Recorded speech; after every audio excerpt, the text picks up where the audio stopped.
মানুষের জীবনটা একটা অদ্ভুত যুদ্ধ।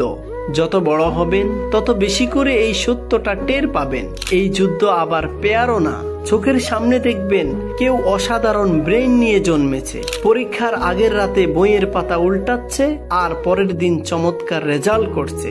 আপনি দিনের পর দিন পাগলের মতো পড়তেছেন, কিন্তু হচ্ছে না। এর মাঝে দেখবেন অর্থ প্রাচুর্যে ভরা পরিবারে কারো কারো জন্ম, কখনো তার কিছুর অভাব হয় নাই। আপনার মন খারাপ হবে, বাবার কাছে ফোন করে দশমবারের মতো সেমিস্টার ফি চাইতে গিয়ে পৃথিবীর উপর অভিমান হবে অনেক। কিন্তু ওই যে জীবন যুদ্ধ তো পেয়ার না। পড়াশোনা করে আপনার চেয়ে খারাপ রেজাল্ট নিয়ে কারো লাখ টাকার চাকরি হয়ে যাবে। হয়তো ওই ইন্টারভিউটা তার ভালো হয়েছিল, হয়তো রেফারেন্স ছিল, হয়তো স্কিল ছিল, জানি না, হবে কিছু একটা।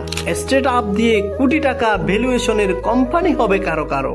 ইউটিউবারের কোটি টাকা দেখে আপনার ক্যারিয়ার চয়েস নিয়ে প্রশ্ন জাগবে প্রতিদিন। কারো কারো প্রমোশন হবে প্রতি বছর। কেউ কেউ নিউ ইয়ারকে পিএইচডি শেষ করে লাইফ ইভেন্ট দেবে। ব্যবসায় লস খেয়ে লোন শোধ করতে না পেরে যাবজ্জীবন জেল খাটবে কেউ কেউ।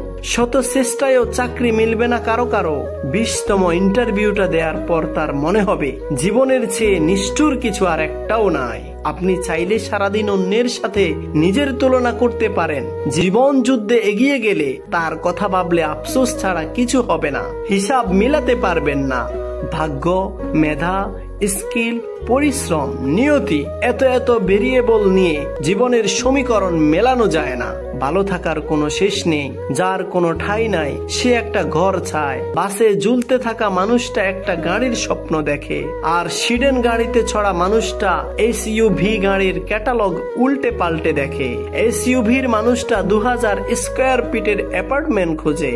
ভালো থাকার জীবন যুদ্ধটা এরকমই একটা অসীম দৌড় প্রতিযোগিতা, যার কোনো ফিনিশিং লাইন নাই। শুধুই ছুটতে থাকা, প্রতিদিন, প্রতি মুহূর্ত, প্রতি সেকেন্ড।